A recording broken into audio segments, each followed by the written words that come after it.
All right. I'm here with my friend Skinner Layne, who is also in Spain at the moment, just south of Barcelona. And I met Skinner in 2015 in a program called Exosphere, which he was the founder of. And this program had a huge impact on me in my life. At the time, I was seeking community and had been for a number of years. I'd left England in 2012, and really so much of what I was seeking had been created in Skinner's program, Exosphere, and the vision that he'd had. And so we'll touch on some of those things as we go through this interview. Fascinating man, an incredible man in many ways, and I feel very fortunate to have had a relationship with him over the last 6 years now. 6 years, I think. Yeah. Do you want to introduce yourself, Skinner? Oh no, I don't. But I'm Skinner. That's the key point. As we would say in community, simple enough. But the 6 years of knowing each other has certainly gone through a variety of twists and turns in each of our lives, and I think that our relationship is certainly the product of a mutual interest in grappling with twists and turns in life, rather than fighting them, I guess I could say. Yeah, absolutely. I found the parallels in a way. Skinner spent a lot of time, or you spent a lot of time in the mountains in Chile. And yeah, I wonder, it reminds me when I've heard you talk of that story, it's reminded me of myself leaving to go and live in Colombia in the Andes, and then the subsequent sort of adventures that I went on. And it was a very defining point. I know yours was sort of many more years and had its challenges, but I just wonder if you could kind of speak a little bit on maybe your departure from the US to South America. Well, there's the sort of objective nature of the story, and that I was responding to a variety of things happening at the time. This was in 2008. I had decided to leave the US when the yield curve inverted in the US bond market in 2007. I thought that was going to be the big one as far as economic crashes go, and it turns out it wasn't. What we're looking at now might be, but now I'm a bit more hesitant to be sure that it is, since I overestimated the last one. But at the same time, it was the result of what I could call only a disillusioning process with the American narrative. It had been a long process of disillusionment, but it sort of reached its peak in 2008, and I decided that I needed to be as far away from that place as I could be if I wanted to survive in a meaningful sense of surviving.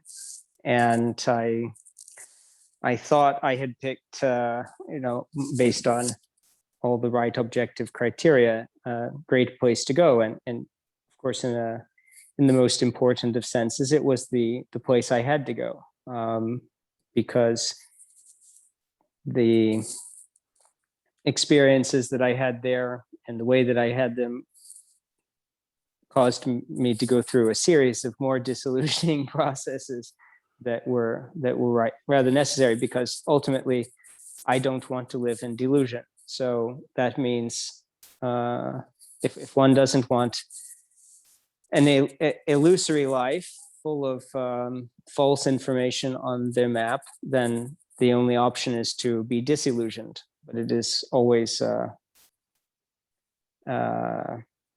don't know if it's always painful, but it's certainly not a comfortable process. Yeah, there's a saying there's something that you'd said in Exosphere. Um, you'd said, no matter how bad it gets, remember, it can always get worse. Indeed. And it's one of those, for me, it's been one of those kind of counterintuitive, or you wouldn't expect it to be beneficial, but it's actually been quite reassuring, I think, at times that I've really struggled through, because, yeah, it just reminds me that there's always something much worse than what I'm currently experiencing. And that, yeah, creating an upwards trend is not a given, and maybe I should apply myself to that so it doesn't continue to go downwards. Right, and I think that's the really critical bit, because if you think that you've hit rock bottom, then the recovery is something of a foregone conclusion. The assumption that this is the bottom means, well, now I can either stay at the bottom or go up, but this isn't really the way that it works, because until you die, there's always worse. And so recognizing that worse is, well, certainly if you're below the mean, whatever the mean is by the measurement of your own criteria, if you're below the mean, then maybe it doesn't automatically get worse. But if you're still above the mean, then worse is the natural place that it goes if you don't apply action to overcome that inertia. And I think that there's a lot of important psychological benefit to embracing the notion of the regression to the mean as one of the laws of life, and that the only way to avoid it is the output of energy in a productive direction.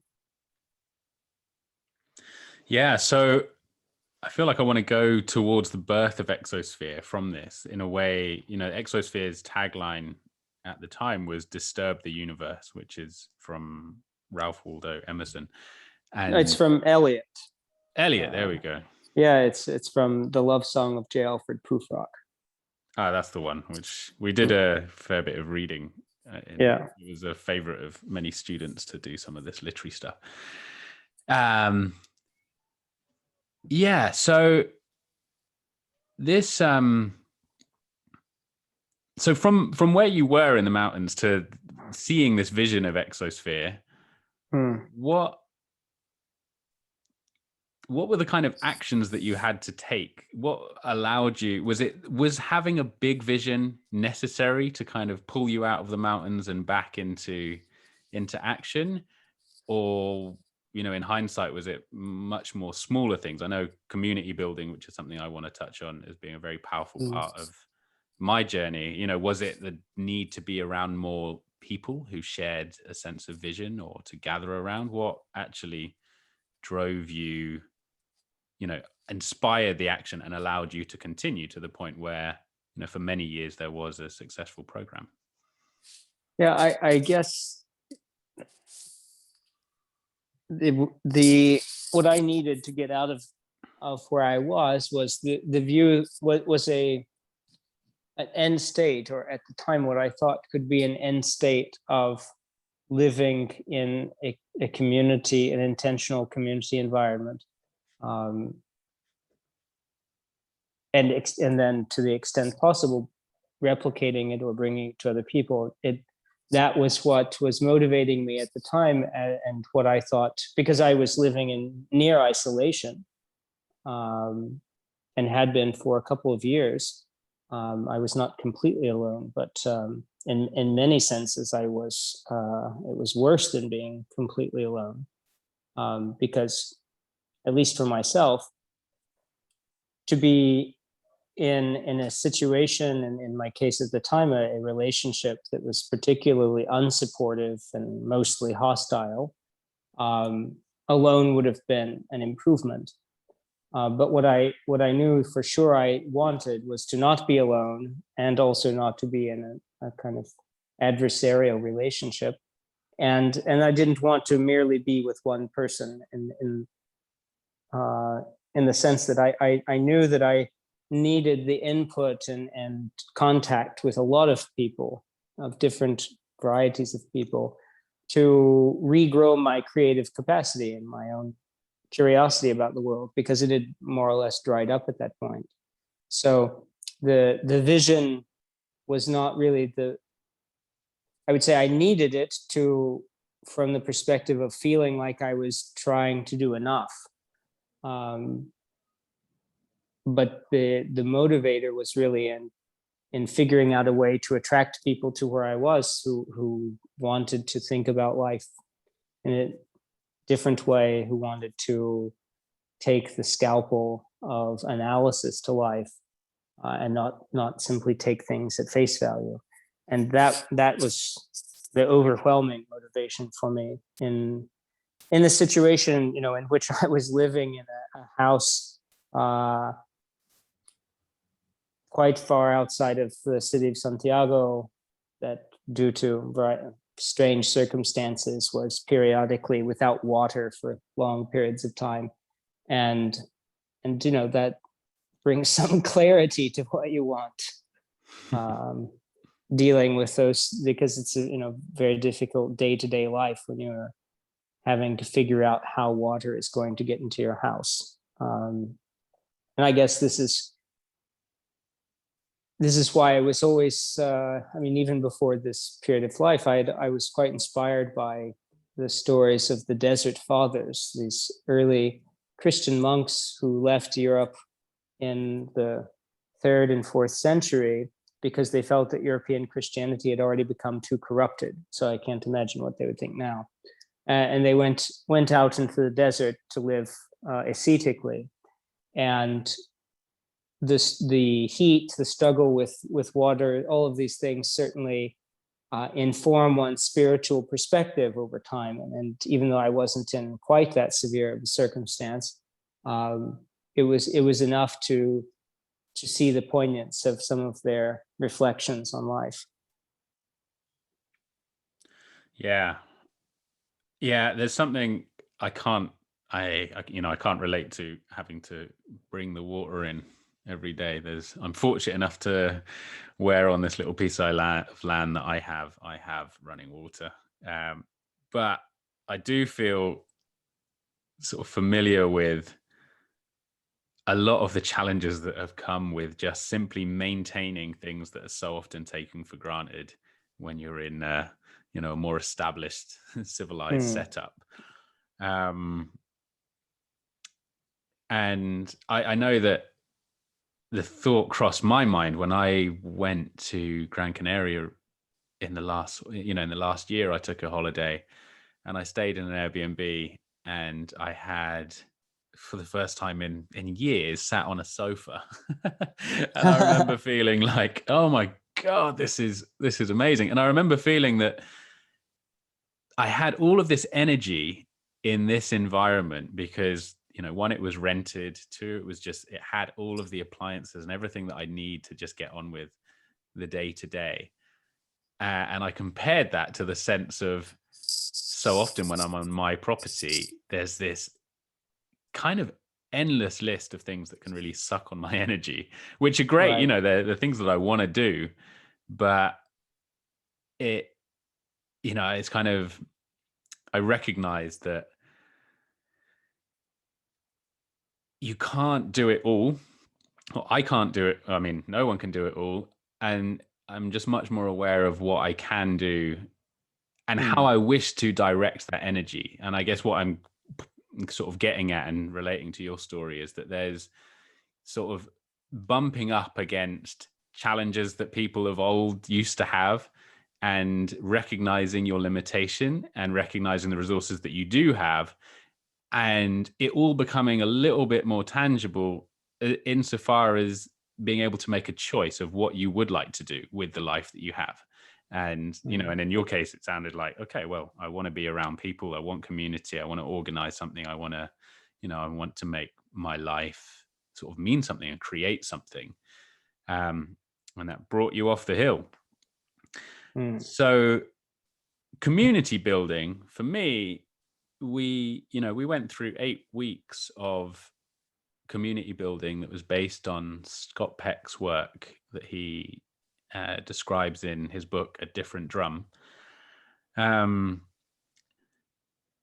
I've had quite an interesting sort of insight into my own life in the last just week. I read an article by a writer who I've followed for the last 6 years, and he talks about um, just being diagnosed with adult ADHD, and he writes really beautifully, and so he goes on to describe what his life has been like up until this point, and all of the different things that he's done or struggled with to try and compensate for the sort of challenges that he's had. Now, not to sort of stay on this point too long, but since looking into ADHD and how it sort of manifests for different people, especially in adult life, one of these things is shame, like the feeling of failure or carrying around lots of shame, and how one of the best things you can do when you're carrying around shame is to be in community.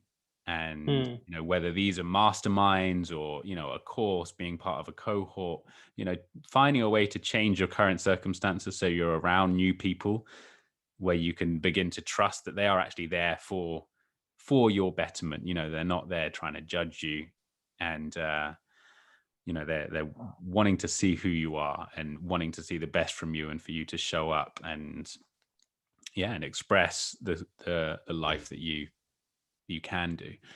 And so for me, like this experience that I had in Exosphere of being in community, sat in a group of 30 to 40 people in a circle, and very limited rules of only speak when you're moved to speak and speak from Hmm. I statements with a couple of others. For me, it just, and I think for so many of us there, it really allowed me to kind of not directly, but somehow, not solely directly, like everything didn't have to be addressed, but just being in that space allowed me to kind of leave, kind of draw a line in the sand of my past and say, okay, the past is the past. These people see and acknowledge me for who I am. And moving forward, I feel support in a way that, I've gone on to have similar experiences, but it's always been in community, and nothing has been as powerful as that, as a Hmm. transformational tool. So yeah, I mean, I just wanted to put that out there as partly as gratitude, because I was kind of tying the pieces together of big shifts in transformation, and so often they are with other people rather than this kind of image of the self-made man, or just Hmm. overcoming the odds, which I Yeah. think is very appealing to the ego, but almost is never worth the the energy. If it's ever successful, it may be a more joyful journey to go there with other people. So But I would say it's part of a paradox, uh, and perhaps the most important and vexing paradox of life, which is that uh, individuals emerge from a community, and a community can only emerge from individuals. And it's our social chicken and the egg problem. I mean, if you take the example of the feral child, if not exposed to language at a sufficiently early age, will not be able to grasp the totality of language if tried to be taught later. And depending on the individual and circumstances, it may be impossible, in fact, to acquire language later. And so if you think about what it means to be an individual as a human, and to contrast that with animals, with other animals, uh, the personality of a wild animal certainly does not go through the kind of transformation that a human individual goes through. It's inconceivable. And the difference, of course, is language. We are able to think about ourselves using language, and that linguistic capacity is derived from imitating other people. We would not come to the capacity for language, and therefore thought. All abstract thought is the result of the use of language. So the critical thing to understand about the notion of self-reliance, at least as Emerson uses it, the way that I would use it, or individuation, to use the Jungian term, it implies the precedent of a community. It implies that there were these others who were being imitated, who were being catered to, paid attention to, responded to, reacted to, and then a conscious decision, not a reaction, but a conscious decision to look within, to derive one's sense of motivation, purpose, direction, etc. And yet, it's not a once and for all sort of thing that one can do. I can say I want to be self-reliant, and then it turns out that part of that means intentionally and driven from inner motivation, seeking out the iron that sharpens iron in the other.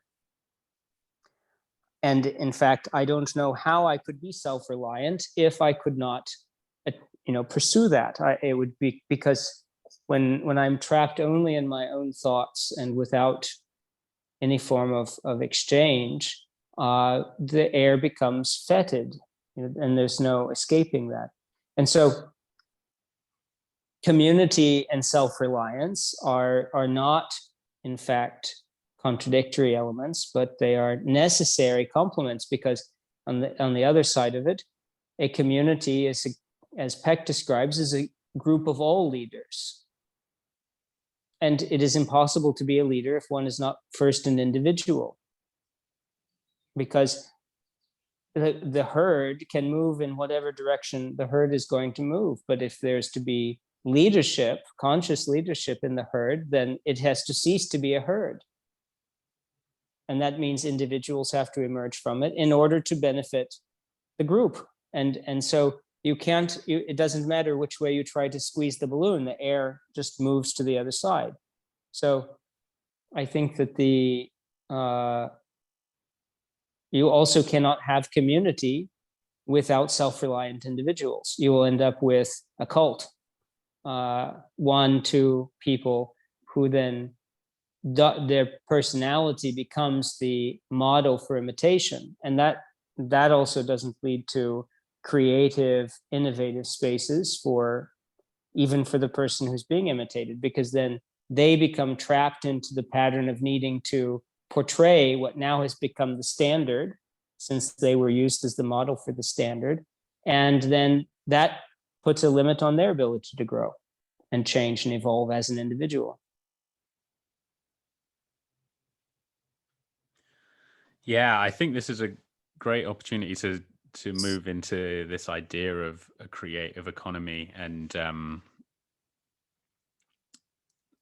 I guess different economic models over a large span of history of the the human. So you've talked about at one point, going through these different stages from a hunter-gatherer economy through various different ones. You're welcome to kind of outline them. But I think it's interesting when you talk of a community being built out of leaders and the need for individuals, leaders to be created from individuals, and otherwise you have a herd and how they're different things. And so I was wondering when we can use this to then go into creativity, but if you could speak to that a bit of how you see kind of these parallels between hunter-gatherers and the need of individuals in that setting to what we have today. Well,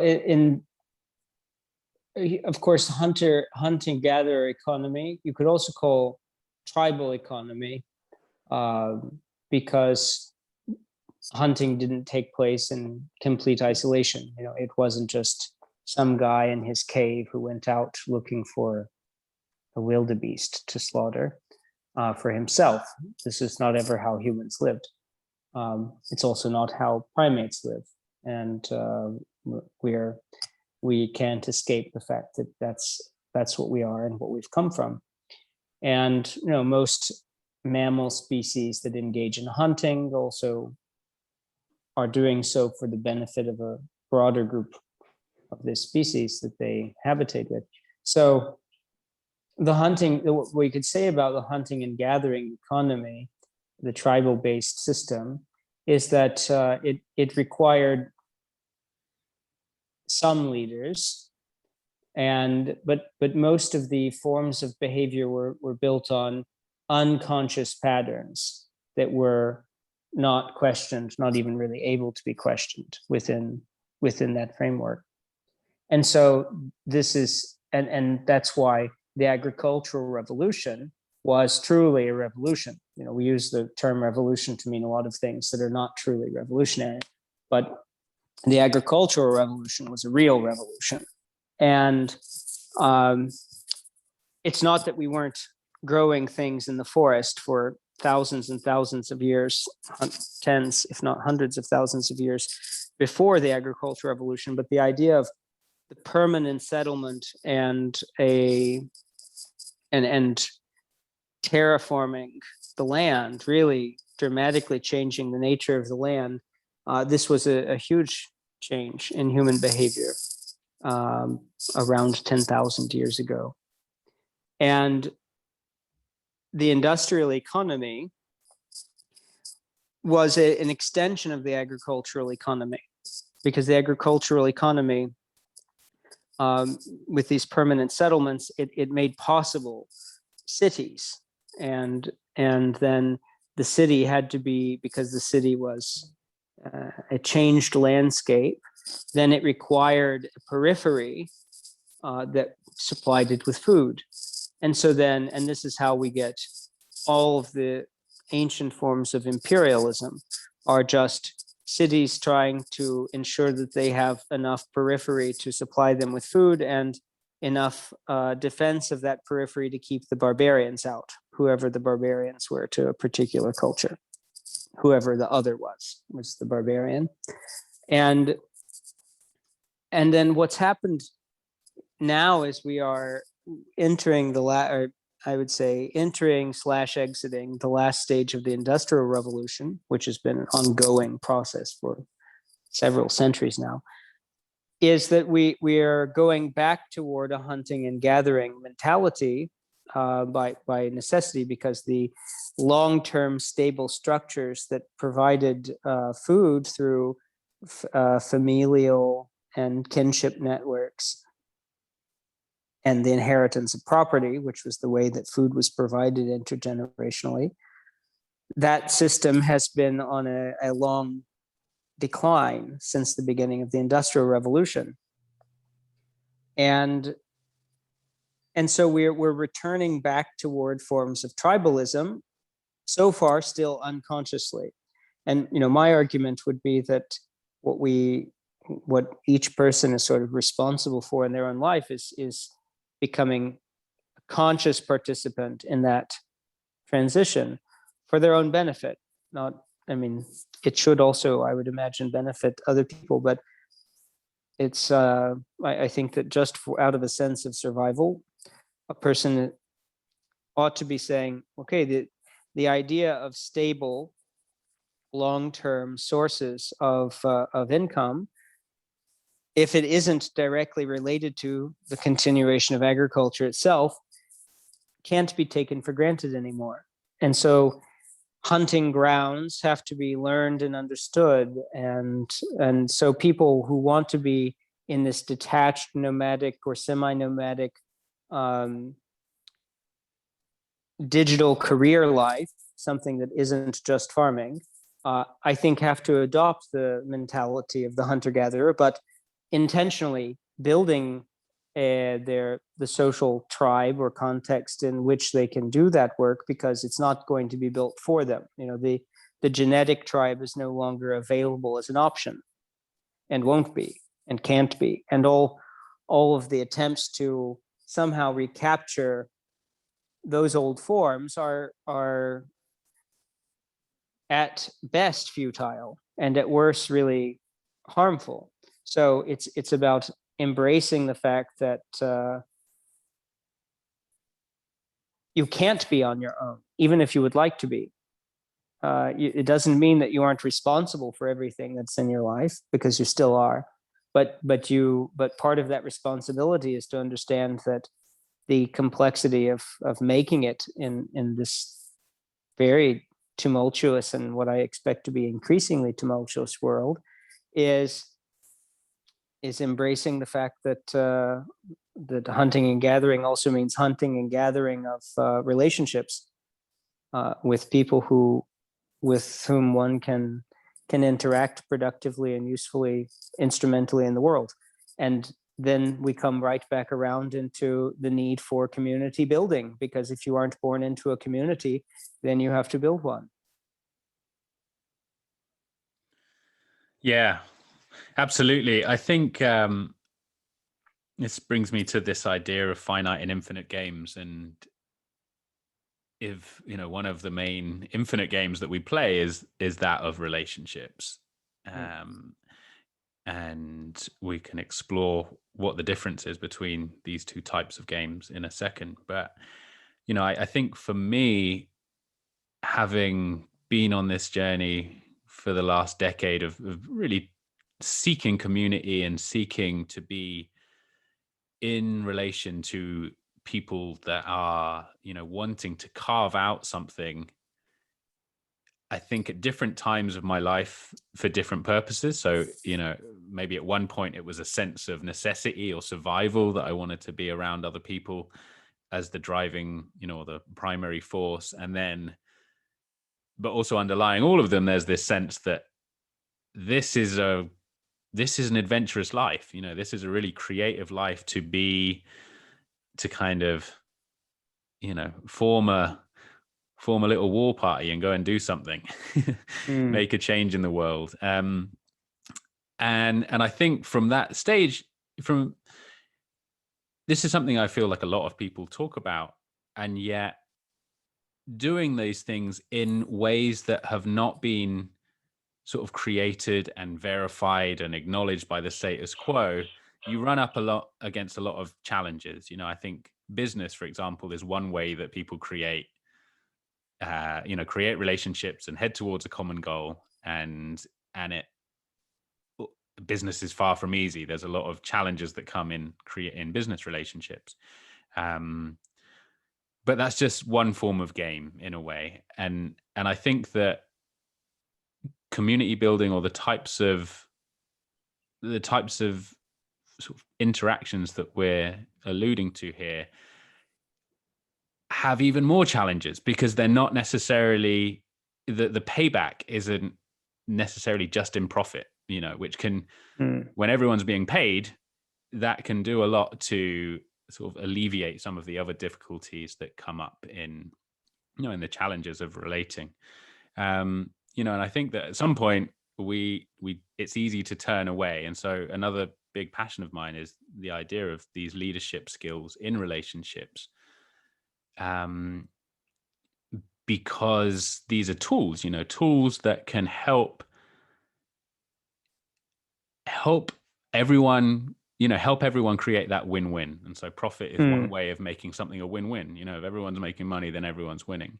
But I think on subtler levels, making people feel recognized and seen and valued for the diversity that they bring. I think one thing that I've experienced and seen in this kind of boom of internet information is that very specific types of human expression are valued in a sort of narrow sense of an internet economy.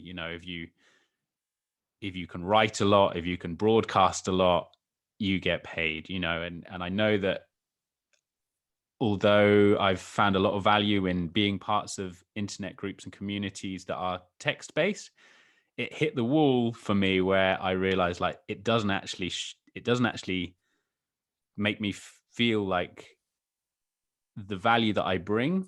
It's a very thin slice of the value that I can actually bring to the table. It can be communicated through text only.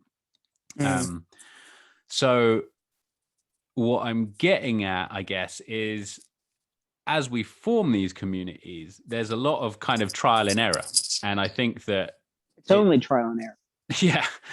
it's only trial and error, and there's a lot of difficulty in, I think it's easy to back out, because of how complicated it is. But I know that in myself, I don't feel like I can return to whatever a normal life would be.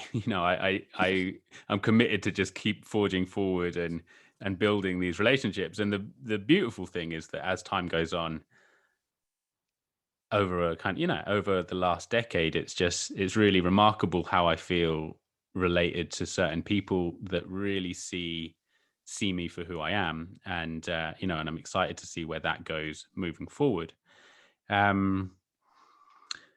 So how to pick this up, I guess, like what things have helped you continue to seek those relationships, and what kind of tools have helped in that. Maybe you could touch on finite and infinite games, and we could go from there. Yeah, I think the first is that there has to be a motivation, a specific and concrete motivation. People do gather just for whim and entertainment, but I think that where we have maybe in our broad generational grouping gone, I wouldn't say gone astray, but we've gotten lost, is that the only model for relationships that we had was school. And so our relationships in school were mostly social, like purely social in nature. We were forced to be in school together, and so we made friends. And some people liked that part of school, and other people did not like that part of school. But more or less, our the nature of friendships in school is the model for most of our relationships in life. And indeed, one of the most common complaints that I hear from people is how hard it is to make friends after you leave educational environment. Well, how do adults make friends? I don't know how many times I get asked this question. And I think this is really one of the great challenges of our time. So if you don't have a corporate job, again, another forced environment where you don't choose the people that you're around, but then you then within that manage to choose the people that are there with whom you have the highest resonance. I think most people seem to they would like to have more such forced circumstances in which there are people served up to them. They can choose sort of like a buffet, which ones of those people they would like to really associate with, and then that solves the problem. But that only really solves the problem if the objective is to go out for drinks or go to the theater or do whatever social activities people do. I mean, now I guess that's none, but one day that will pick back up again, I presume. And so you see that it's a purely consuming nature. Most of the modes of our relationships are just about who do we want to consume things with. And what we're talking about on the other hand is who do we want to produce things with? And that's a totally different kind of question, because and it's a totally different type of social organization. So what we find is that those who succeed in this most in our current generation are those whose social grouping most mimics a sort of wolf pack. It's purely predatory in nature. And that's just because predation works. If you have the physical strength, or in this case, some combination of physical strength and psychological sociopathy, to be a wolf pack. Now, I would argue that we've been watching for the last 5 or 6 years the true nature of the wolf pack mentality breaking down to criticism, being shown to be predatory in nature. And you don't have to look very far for examples. All of the Me Too movement has exposed one side of the the downside of wolf pack organization. Uber has been a great example of this.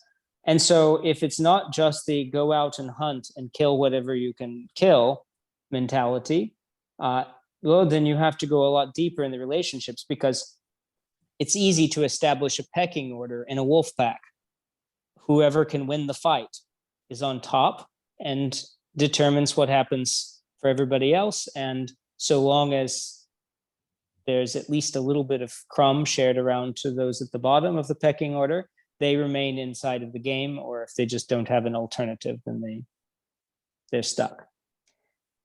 I don't think very many people want to live in that kind of social reality. I certainly have no interest in it. But then the amount of work that's required to create other forms of interaction that are productive rather than merely consumptive, I think most people are just totally lost. And there isn't I wouldn't say that there's not a ready-made toolkit. There are no templates for this, because in the past we had kinship networks, we had religious organizations, lots of things that bound people together in their economic struggle. Both it came as a bundle. The family, the church, the economic life, that were all intertwined.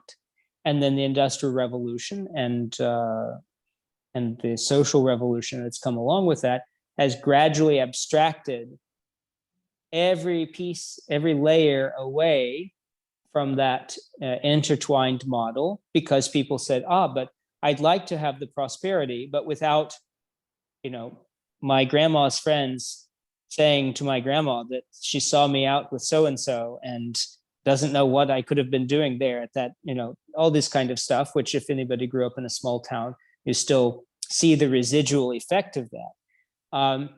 But then what happened is we kept abstracting these layers away until we had nothing tying us together at all.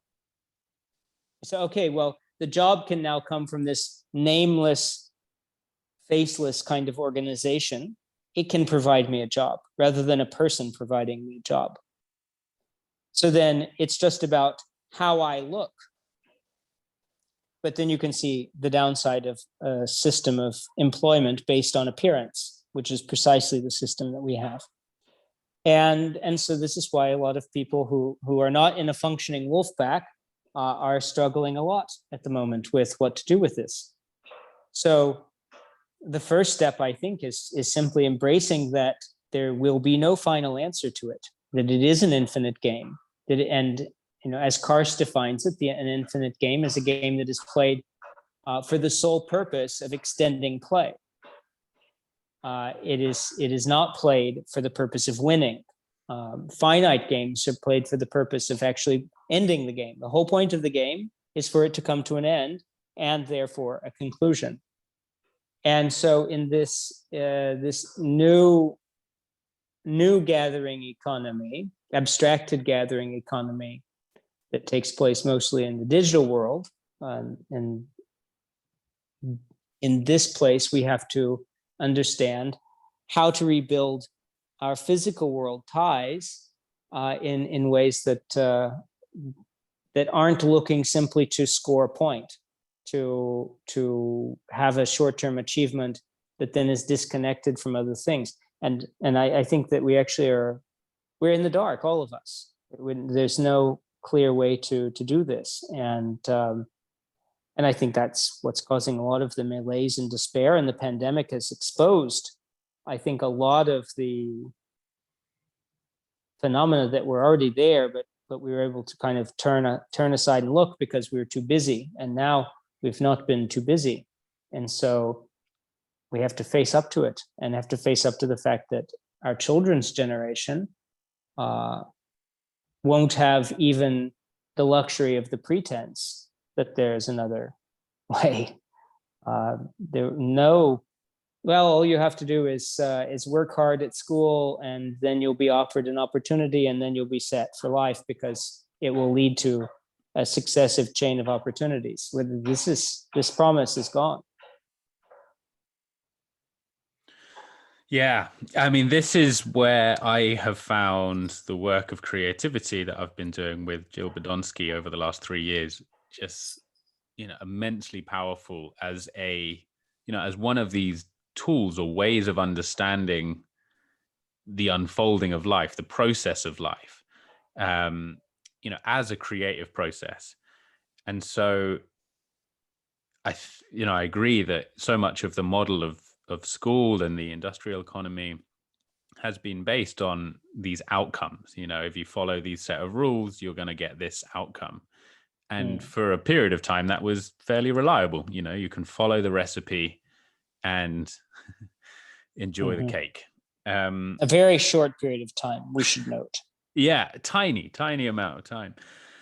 Um, and and one thing that I've seen is the I followed a lot of conversations about the breakdown, about where it's failed, how the education system has kind of bred in some way or sort of schooled the creativity out of us so that we can be an obedient workforce in certain settings.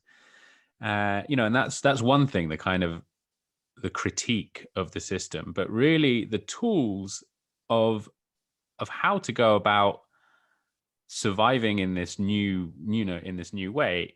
I haven't found that many things other than this sort of call to power, or this kind of almost two-dimensional sense of transcending and just becoming this ubermensch that can stand Yeah. on your own. This kind of the new age or the new archetypal mm, form of masculinity. You can be this digital nomad entrepreneur, and all of your needs are We'll met. call it the Peterson model. Okay, we'll go with that then. So so other than that, which is very compelling, and I think that even that in and of itself, from what young men need, it gives a lot to aspire to. 50% is better than zero. I agree. Right, exactly. And yet I think because it's incomplete, and all these things they're all in process, because it's at that 50%, my experience of it is just you hit that burnout point. And because it's Yeah. still, for me, at least how I've understood that to be, it's still kind of on this outcome. And that's so unreliable when you're when you're being pulled forward by that outcome rather than the process itself. And so one of the amazing things that I've found in diving deep into what the creative process is and how I can sort of relate with it unfolding, whether that be in a piece of art or a piece of writing or building this house, or having relationships. It's like the more I can honor the moment of what's actually unfolding and be kind of, in direct communication with it unfolding, and take the joy in what I'm actually loving about that very moment. Or not. But that has given me such a different perspective as far as how to persevere. And I see that as being just integral to any success for anyone finding a way going forward, is to really develop that sense of sort of the joy for the moment and the joy of being part of the game and wanting to see it continue. Because just more and more moving being driven by these outcomes are just is Mhm. unreliable, and is going to produce sort of diminishing returns and poor results. Yeah, it's the objective uh, being conflated to being the whole, and the subjective being diminished or eliminated. And of course, we can understand why this is the tendency, because in the past there was overweening influence of the subjective, um, and the Enlightenment was a reaction against the subjective, the excessive extents of the objective or the subjective. But then we lost the proper balance of the two. And the objective exists to correct error. So when you talk about outcomes, if I say I want a certain outcome, and then I can measure whether I got that outcome and why I didn't, this is the objective realm is able to help me correct my errors. But it can't tell me what to want. It can't tell me what will make me happy. It can't tell me what will fulfill me. This is something that I have to feel my way through. That has to come from within. And it doesn't come from rational examination or analysis either. It comes from understanding myself and the nature of my change. And I think that there's a tremendous distinction between nature and state, and they're two very different concepts. I find for example, the term "the state of nature" to be a contradiction. It's talking about, because state and nature are two poles. Nature is how something changes, its fundamental qualities, and all living things have the fundamental quality of changing. And this, so no matter what snapshot you find, a living thing, if you look only at the snapshot, you will know nothing about it that matters. You'll think that you'll have only a pretense of knowledge. And so the thing is that, we can observe organisms changing physically over time, and we can understand something about their physical nature. You can also understand the human in this way. You can talk about the nature of aging, for example. But if you limit yourself to what can be seen from the outside, then you'll really not know anything that matters about a person at all. If you only, well, they're changing, they're aging like everybody else, and they're aging in these predictable ways, and their physiology is breaking down along this pattern. Well, I hope that's not all that there is to say about a person. But then that means looking inside. And I can only look inside of myself. I cannot look inside of anybody else. Any attempt to see what is inside of another person is that person objectifying some element of their interior experience. And then it ceases to be subjective. If you put into words your feelings, those words are descriptions of your experience. They are not your experience. And so the clean up your room advice, while true, doesn't do anything about the interior world. I mean, it will discipline the interior world. It will say, okay, fantasy isn't going to serve you well. You must take action. But again, we're talking about necessary condition and not a sufficient condition. The sufficiency comes from inside. And that requires a kind of reflective process and engagement with life in which you can't optimize the outcome. And this, I think, is just very hard for modern Western people to grapple with. I definitely, yeah, I resonate with so much with that, and how important it's been for myself to, over the last sort of 3-4 years, just I really put a pause on anything that was to do with sort of self-improvement or development, or the kind of betterment of oneself, because so much of it revolved around how you described this. You can discipline oneself, but it doesn't tell you about who you are, and what you want. And I kind of had to close out all of that noise, because in a way, it's like premature discipline is, it's like you don't arrive at the wild. You could have, if you let the horse grow and become a wild horse, and then you tame it, then at least you have a powerful beast at your command. Right. If you prematurely tame the wildness within, then you're left with nothing. Right. And, and so this is how I sort of see a lot of the paths of transformation. It's kind of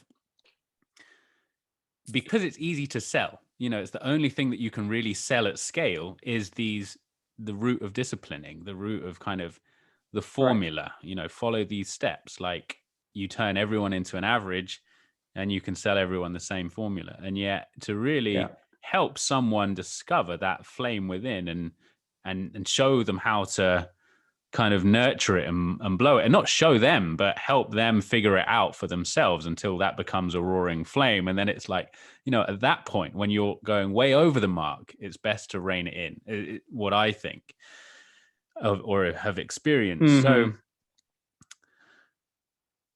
Mm-hmm. I'll put it this way. I think that, this old question people used to ask in job interviews, something like, if money weren't an object, what would you do with your time? I think that the better question is actually, what would you do? What would you like to do every day, even if it cost you money? Because that will give a much stronger indication of the drive within. And the thing that's said is not the answer to the question. The answer to the question is, what is it that I can do that is simultaneously aligned with sustaining my life and the life of those that I care about, and feeling like that? Whatever that thing that I'd be willing to pay to do every day for the rest of my life, that makes me feel a certain way. At the end, I hope that that's not the only thing in life that makes me feel that way.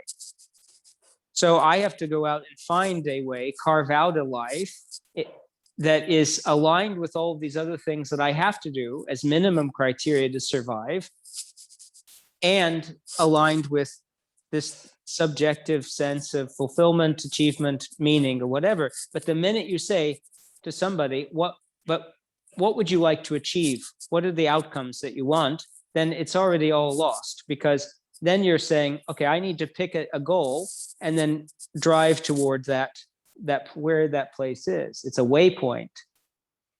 But how do you know that when you get to that waypoint, you're going to be glad that you're there? This is why Kierkegaard starts out his book Either Or with saying, look, the sum total of all advice in life is, whatever you do, you're going to regret it. You marry, you'll regret it. You don't marry, you'll regret it. If you don't decide whether to marry or not marry, you'll regret it, and so on. And all outcome-oriented motivation in life ultimately just leads you to regret, because when you get there, it's not what you expected. And it reminds me of Emerson in the Oversoul. He says, these questions which we lust to ask about the future are a confession of sin. When we want to know what the outcome is going to be, we're already showing that we're falling short. And he says, God has no answer for them. No answer in words can reply to a question of things. And later and I think it's really strong. He says that by this veil which curtains events, it instructs the children of men to live in today. The only mode of obtaining an answer to these questions of the senses is to forego all low curiosity, and accepting the tide of being which floats into us, the secret of nature. Work and live, and all unawares the advancing soul has built and forged for itself a new condition, and the question and the answer are one. Right. I think, that's a beautiful thing. What I take from that is, in all unawares, if you could say that line again. Yes, all unawares, he says.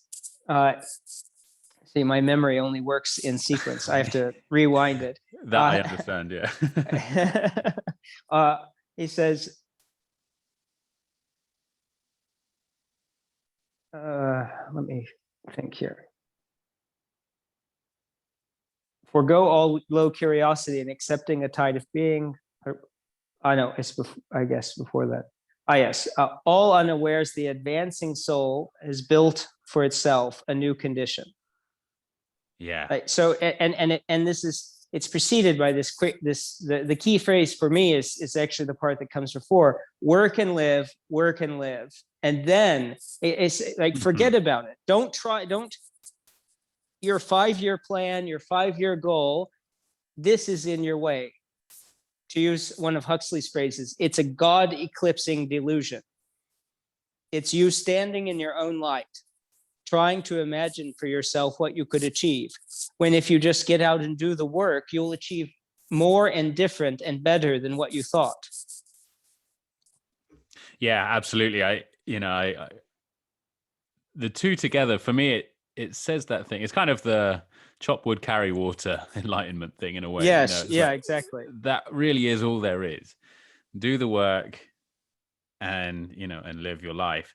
And then this thing about, in all unawares, there's something about advice, which this speaks to kind of how advice falls short in so many ways, because there's this sense that you can follow someone else's map, and and there are these points where you can check off, well, how far have I advanced?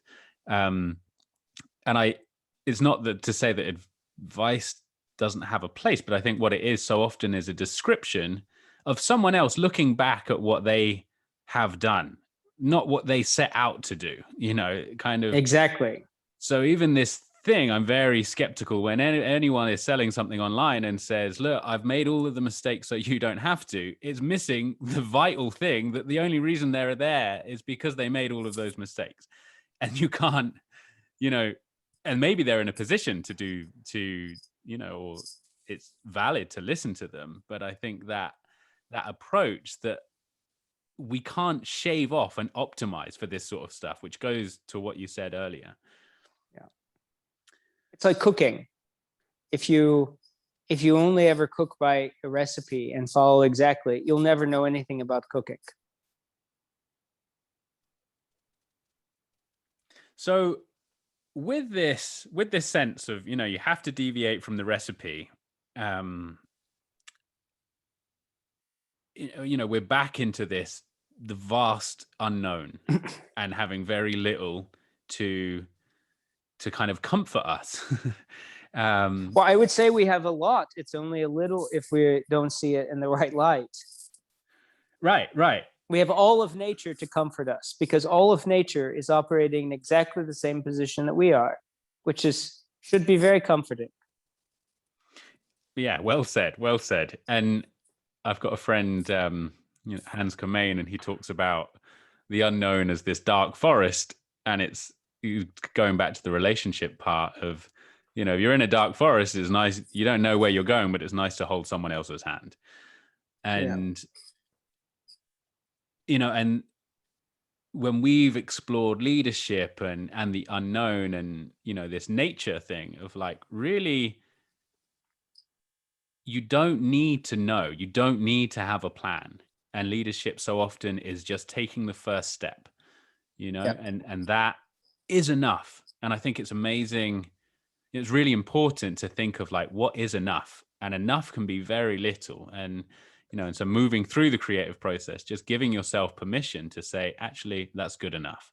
I don't know and I can't know, and this is going to be good enough. I want to tell a little story that I'd related to you, that made you recite this, the final paragraph from Emerson's Self-Reliance. But yeah, I've been holding on to some cryptocurrency for the last 4 years or so, and I just started to do some trades with it in the last sort of 6 months, and just before everything kicked off. And so from the amount that I'd invested, it had gone up 40%, 40 times, which is, sort of life-changing money in a way. And I found myself really shaken by the sense of what I'd lost, or had, what I potentially could have gained. And it really shook me to my core. And yet it was this kind of amazing gift that over the week that I had to process my kind of whimsy and trading and, this kind of just playing with this kind of fake money had somehow stolen the idea of real money and real security away from me. I was wrestling with all of these emotions that came with that. And the gift that I have sort of been blessed with since that is I realized how much of my own sense of value was tied up in this external source of value. This crypto would somehow be my savior. That I would, that no matter how much I felt like I embodied creativity in this sort of thing, that I could find my way and make my own way in this world. That actually, when it came down to it, I didn't believe it at all, because seeing this potential fortune disappear from me and vanish really shook me to my core, and yet nothing actually changed about my circumstances. Nothing. And and that feeling of like, no, I really just want to double down on who I am and make that grow, and and have that be the sense of value that I walk around with and live my life with. And you're welcome to sort of talk a little bit about that. But you started with the last paragraph from Emerson's Self-Reliance, which I feel captures it so well. Well, I mean, I think that in particular, I mean, he says, so use all that is called fortune. Most men gamble with her and win all and lose all as her wheel rolls. But do thou leave as unlawful these winnings, and deal with cause and effect, the chancellors of God. In the will, work and acquire, and thou shalt have chained the wheel of chance, and shall sit hereafter out of fear of her rotations. And this to me is the nearly impossible to fully embody without just trying to do it over and over, is this idea that, well, no matter what happens tomorrow, I know I will have to deal with it. No matter what happens in 10 years, I will be there and I will have to deal with it if I'm alive. And I think that the first step of meaningful self-trust is that whatever happens in the future, I will respond to it. This is the essence of it, because without that knowledge, that faith in yourself, then the unknown is a dark forest. It is only a source of fear and anxiety, because it's, well, okay, I want to be ready for it. Well, if you're not ready for it now, you won't be then. Because the readiness is simply the willingness to respond to whatever is thrown at you by life with whatever tools and resources you have when that response is asked. And you can think, but if I have this and I have that, then I'll be better off. Maybe. You don't know what's going to be thrown at you. That's the problem. And so everybody defaults to seeking money as a form of security, because, well, money can solve all, the widest variety of problems. At least this is what people think. But not even that might be the case. And so then, okay, well, then I have to be good about knowing which kind of money will be valuable in the future.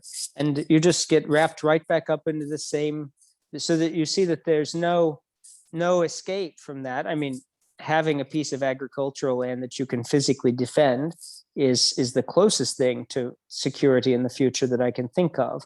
But even that is still susceptible to war, famine, poverty, drought, blah, blah, blah. There's no escaping it. So just the knowledge that I have responded to everything I've been handed so far in life with the tools that I had at the time, and I survived it, should be enough confidence that whatever future things will be thrown at one, that the tools that are there at that time will also be sufficient to deal with it. Yes, and it's a great point of again the need to reflect and give yourself some credit for even surviving this long. If Yes, you're, well, if you're it's in your very credit worthy. If you're over 35, then you've beaten the historical average.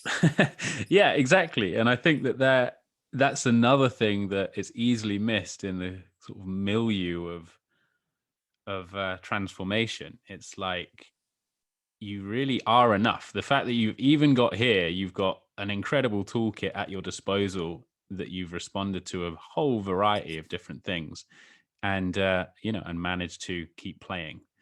You may not feel like you've won, but if you stop thinking that the idea is to win the game, then all of a sudden you have this really rich life that can teach you how to go on living in a sort of, you can become more creative in your approach to life.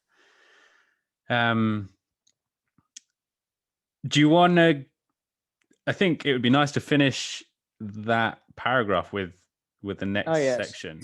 Well, yeah, the end of it, is, I think, it's one of the most damning phrases or sets of phrases that follow me around and haunt me every day, because the old patterns are always there. So when he says a political victory, a rise of rents, the recovery of your sick, or the return of an absent friend, or some other favorable event raises your spirits, and you think good days are preparing for you, do not believe it. Nothing can bring you peace but yourself. Nothing can bring you peace but the triumph of principles. He's not terribly ambiguous there. And even gives pretty much the whole list of the things that usually we think will make us happier in the future. And says they won't. And I don't know about you, but in my own life, every time I've thought one of those things was going to make things turn for the better, it didn't, because I didn't feel differently about it.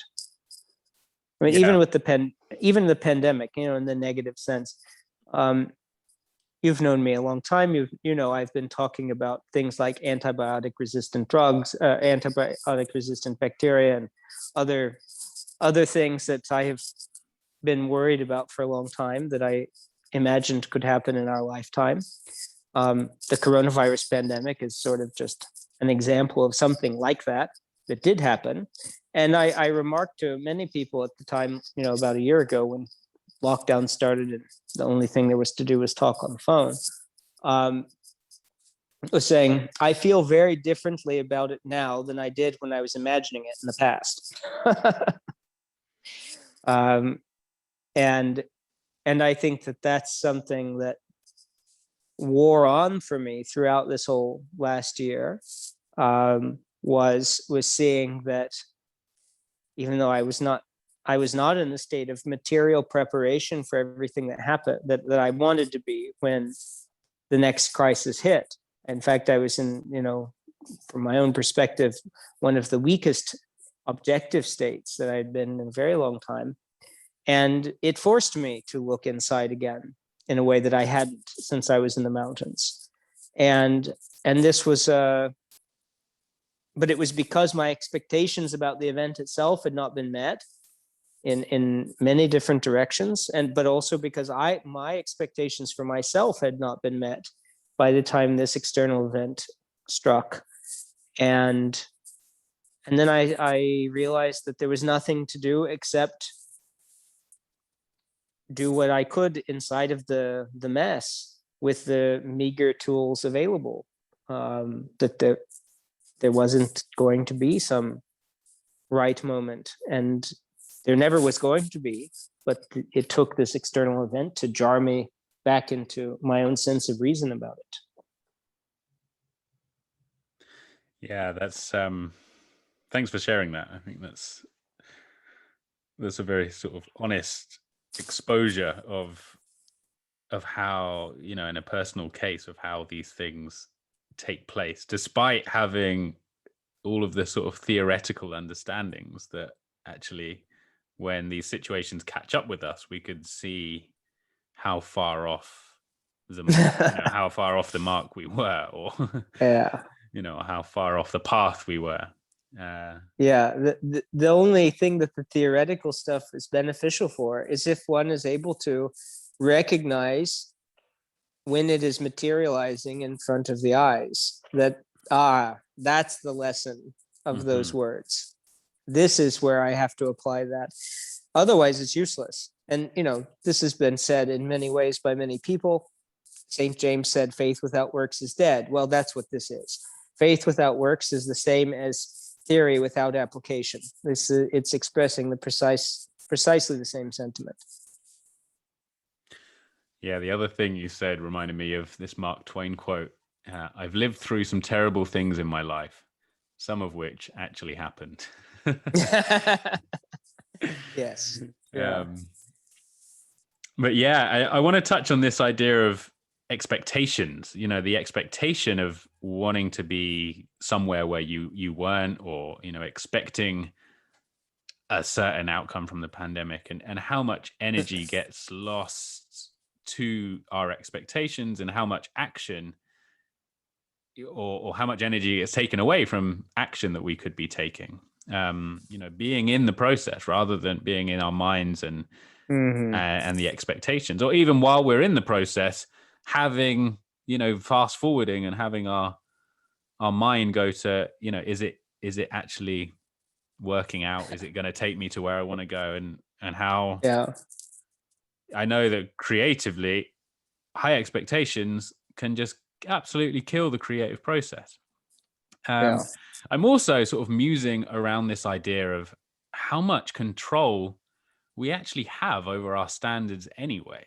People will say kind of, oh, well, have high standards for yourself and stuff like this. But the example I've thought of is, if you asked Nadal to play bad tennis, he can't play bad tennis. He's, he could lower his standard of tennis to a certain level, but it could never be bad in the sense of someone who's never picked up a tennis racket.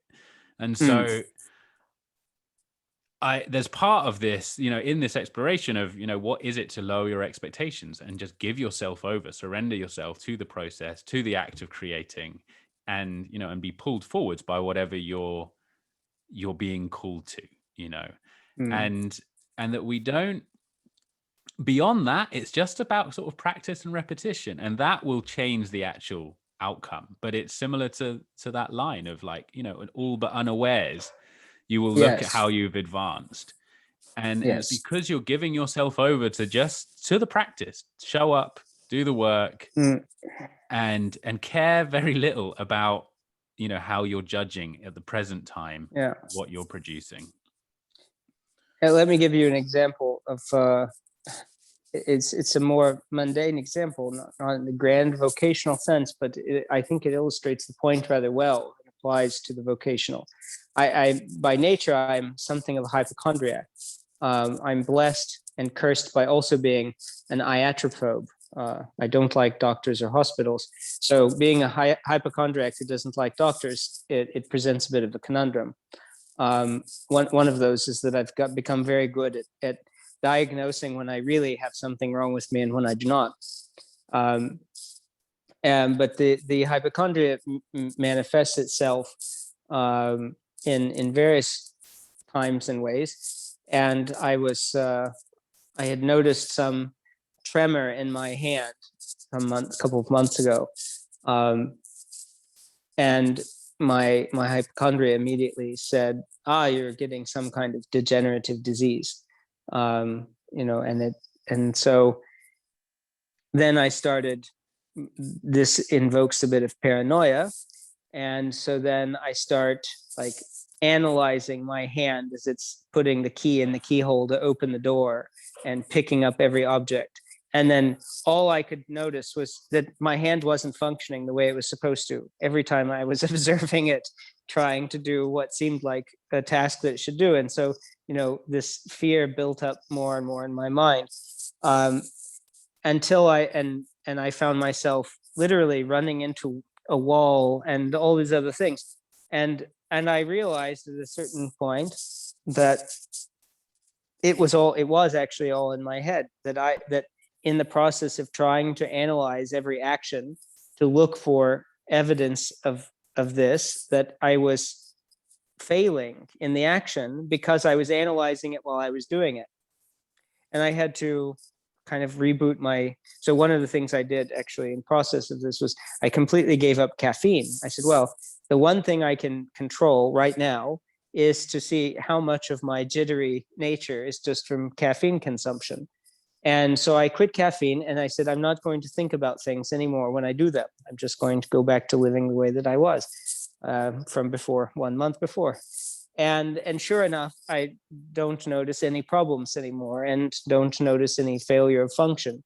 But because I was analyzing it while I was each thing, try watching your hand put a key into a keyhole every single time you do it. You will imagine yourself as having all form of manual dysfunction, precisely because we aren't supposed to think about things while we're doing them. We analyze them after the fact. And the reason system 2, to borrow the Kahneman terminology, system 2, the slow rational brain, it would never get good at any kind of sporting activity. I mean, and this is why everybody talks about flow states. Of course, they talk about flow states and I want to get more done in less time. Well, if that's your goal, then fuck you, because flow state is not going to arrive to your presence ever. Because it's not instrumental. It's a state of mind of not being instrumental. It's completely at odds with instrumentality. And it turns out that when we stop trying to be instrumental, we're more so. But because we stop trying, because we aren't analyzing it, because the system 1 actually is quite competent to take care of most of those things. And it's very difficult. I mean, I can say all these words and they'll be utterly meaningless to most listeners, because until you go through the process, you don't understand it. It's something that everybody has to understand completely for themselves and from scratch.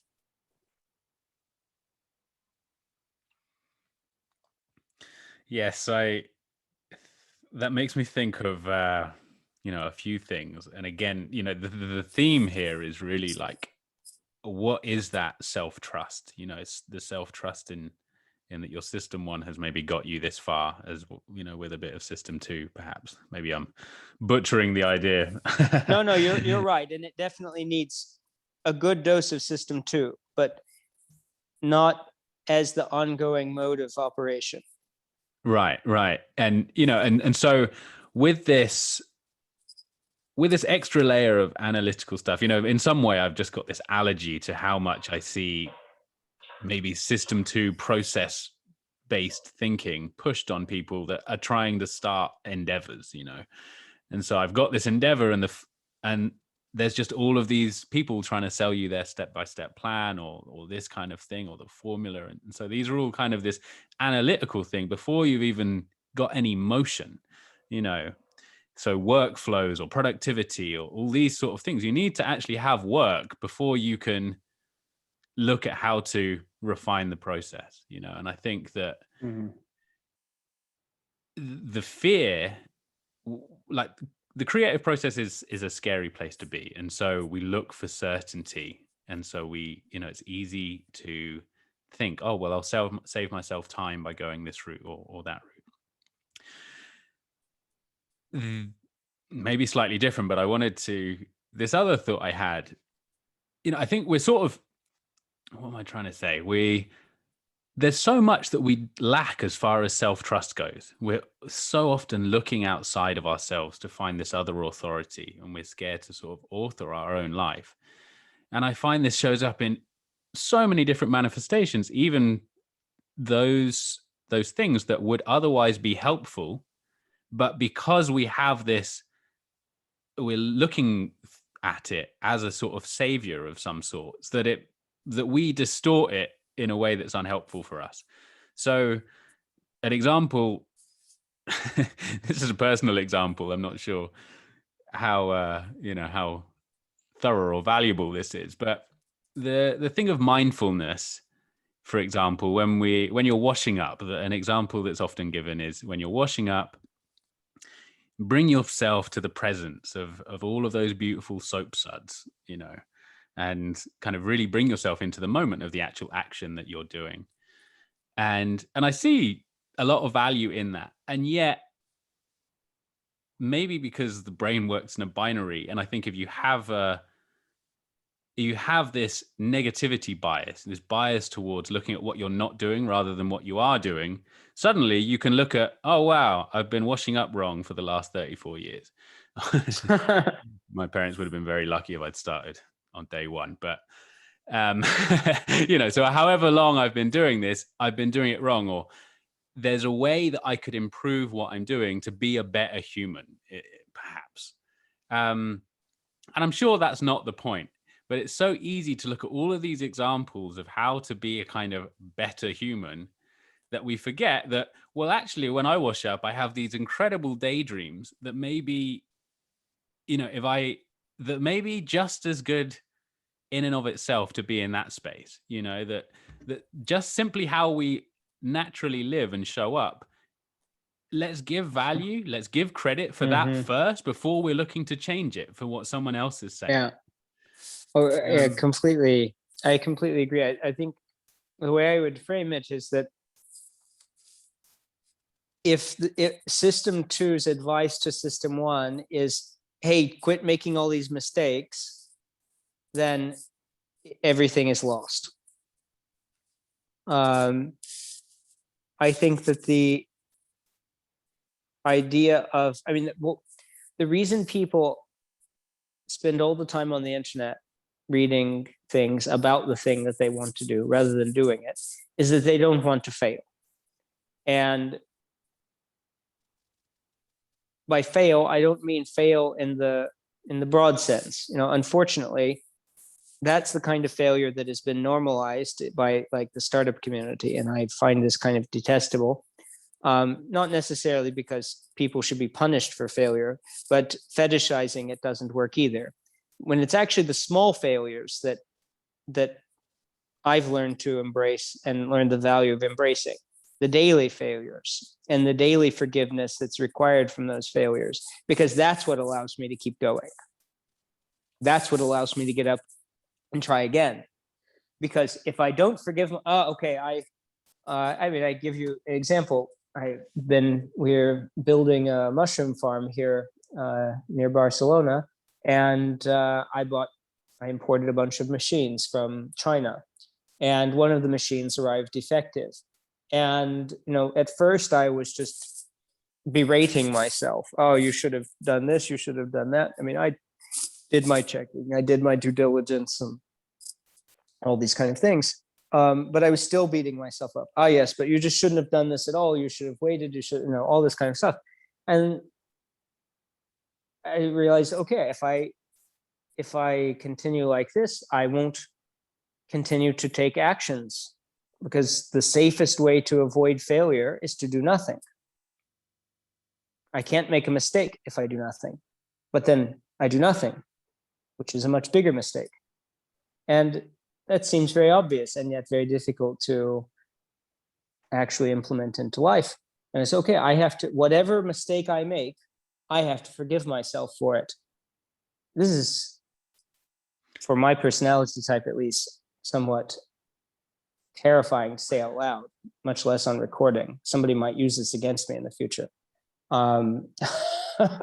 But indeed, this is what I had to realize, is that if I can't learn to forgive myself for the little mistakes, I will fail at everything else. And that's the failure I don't want. I don't want the big failure.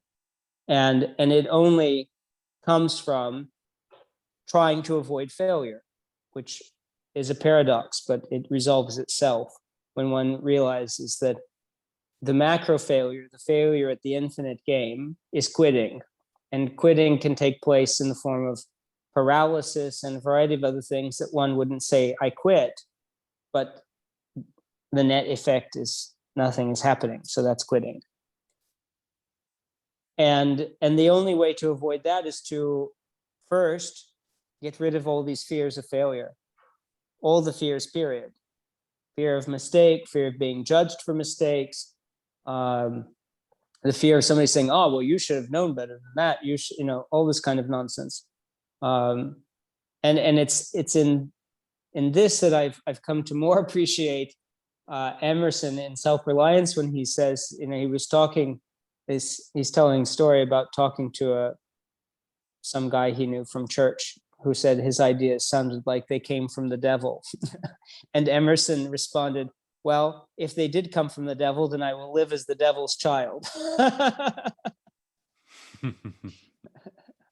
And I think that this is, I've really come to embrace this way of thinking about what other people have to say about if I'm complaining. It also has taught me to just not share my woes with other people, because then nobody's going to say, well, I could have told you not to do it that way. And so in some sense, that also means that then I have very little negative to say to other people.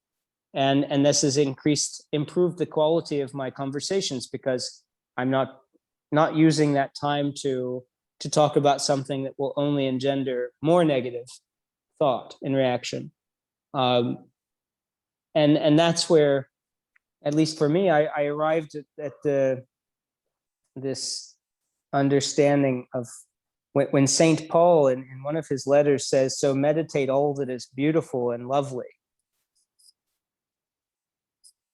This is actually part of the secret of life, is don't think about, there's plenty of bad stuff out there in the world as well as in my own life, both. And what good does it do to meditate on it? Has it actually saved me from making mistakes again? No. All the time I've invested in thinking about mistakes, how many mistakes has it saved me? Well, I mean, it didn't eliminate my mistakes, that's for sure. And it's not to say that I shouldn't analyze my actions and see how I can improve them, but I'm still going to make mistakes. And I'm not going to make fewer of them. I'm just going to make different ones. And so ceasing this need to reduce numbers, change, numerical measurements of things that are not really quantitative in a meaningful sense. I mean, you couldn't quantify them, but why?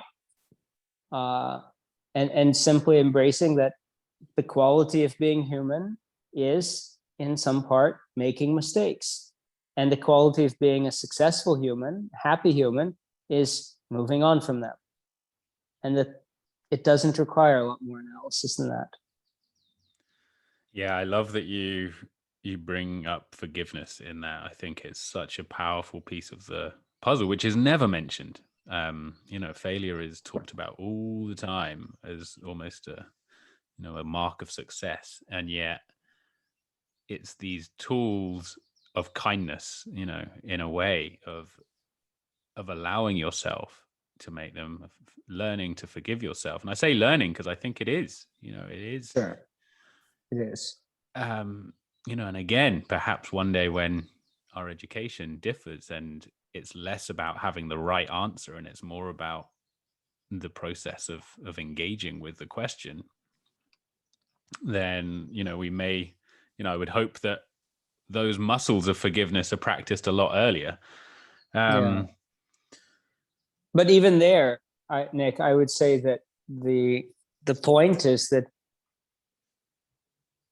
the criticism even of the things, the educational system and all the motivations behind its poor structure, and this is also something that has to be forgiven and moved on from.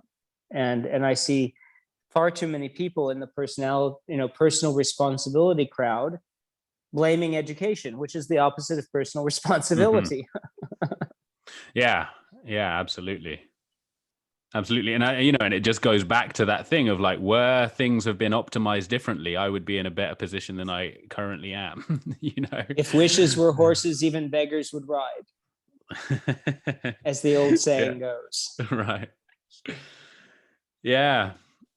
So, but just that thing of kindness, I like that to sort of double click on that, because it's a huge part of the creativity practice that I do, and have kind of learned and see people go through this program all the time, and it just transforms people. The permission to be on your own side for once, is remarkable. And I also think you kind of mentioned something that touched on this, in that when you start to allow yourself a different range of, of forgiveness or ability to make mistakes, you also become just a kind of a nicer person to be around.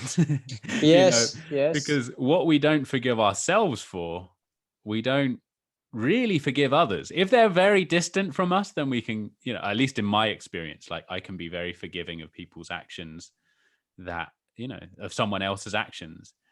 But the closer they are and the more intimate we are, then it's very easy to start to frown on all of the things that they do wrong. And,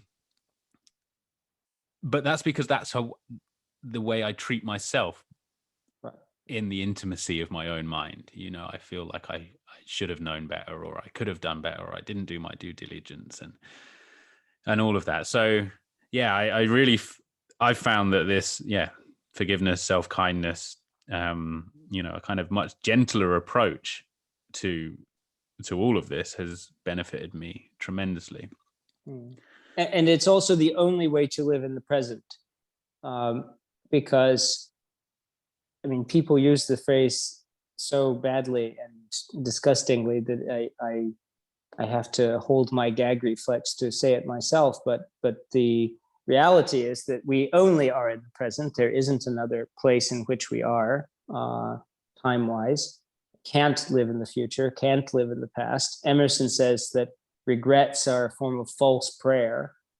And so then if we are spending the present criticizing the past, then we are doubly damned, because we already lost the past and now we're continuing to lose the present. So forgiveness is the only means by which we can move forward with anything. The biggest thing, the smallest thing, it doesn't matter. Anything that happened in the past is dead, and it must remain dead. And we give it life when we think about it. Yes. And that's also sort of touches on that beauty. I can't remember exactly how the quote was, but meditate on the beautiful. That's definitely been a guiding principle for me this year, of just like to make things beautiful. And the moment is all that we have to make beautiful. And there's so many potential avenues that I could take which would make a moment less beautiful. And it's not, and where at one point I would have perhaps thought, well, it's dedication to fighting a good fight, or realism to make a moment ugly for no other reason than my own dissatisfaction with things at the time. But as I've matured, and I've definitely seen that there's so many avoidable, I guess, and partly it's again about the tools and familiarity, and with familiarity with beauty. That's another thing, going back to community. Once I start to experience relationships that are much more beautiful, then I've got something to kind of base the moment off. Not relationships, but this moment can feel very different. It can have a very different quality to it. Right. How I'm living. Right. I think that it's also that if we want to have a life that is self-motivated but to the benefit of others, we have to do it for the benefit of others and not for the benefit of being recognized by others for doing it. And it's so easy for those two things to get confused in the pride of the mind. The doing something for others and the wanting to be recognized for doing it. And that's so even beating oneself up for mistakes openly, and it seems like it's maybe non-egotistical behavior, but I think that it's the opposite. I want credit for something I wasn't actually able to do. And so I am making myself a martyr for it. And this is also not what most people want out of me. They just want to be present with me if they like me. If they don't like me, then they definitely don't want to be present with me. There are plenty of those people. But for the people who do, they're not interested in what I didn't do perfectly. They're not giving me credit for having an excessively high standard. And so if it really is for their benefit, then I have to let that go. I have to say, well, this ridiculously high standard isn't necessary for the purpose. And I'm being counterproductive by holding myself to that standard in this situation. And again, this is very hard for somebody like me to admit, but it's manifestly leading to better experience of life. Yes, I'm very aware of that. How many people have come into my cabin and gone, "Oh wow, this is great," and I've get, "Oh yeah, but this bit over here I didn't quite achieve in the way that I wanted to." Yeah. Yeah. Great. I mean, I feel like this is kind of concluding of this conversation. There's so many more places we could take it, but maybe that's for another one. Yes, I feel quite invigorated by the conversation myself. Yeah, it's been great. It's been great. Is there anything you would like to share with the audience of, of anything that's going on for you or currently? I mean, I more or less shared throughout my bits of present struggle and what they've been teaching me. I think getting back into reading and talking to people. I never stopped my journaling practice throughout the pandemic. That was the one constant thing I had. But everything outside of that, all meaningful cognitive intercourse with others, past, present, future, whatever, I was not doing. And I realized that, my journal, as powerful as it is as a tool, is not sufficient, and that those thoughts and feelings and everything have to permeate their way out into my actions and out into the motivation to reach out to people. And I saw how fear, variety of forms of fear induced by the pandemic, had certainly straitjacketed my mind. I don't think that one can be terribly creative when one is afraid. And I mean, because think of it this way. I mean, there's certainly people who are exceptions to this, but for the most part, if one is in physical fear, it's very difficult to enjoy sex. This seems like pretty straightforward observation. And then, of course, there's some people that have other preferences about that, but I'd say that's more or less a standard. And that's because and we find the same thing with creativity, because the creative impulse is I think coming from the same place as the sexual impulse. And so if the one is turned off, the other is likely to be turned off. And fear turns everything off. Dune, they say fear is the mind killer. It's the everything killer, because it's there for one purpose, which is to avoid being killed, to avoid being hurt. And so the last thing I would want to be is fearless, because that would just lead to being killed very quickly.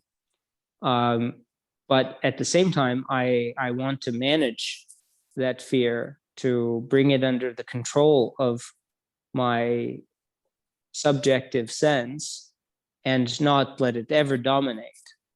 And then it can be a friend rather than an enemy.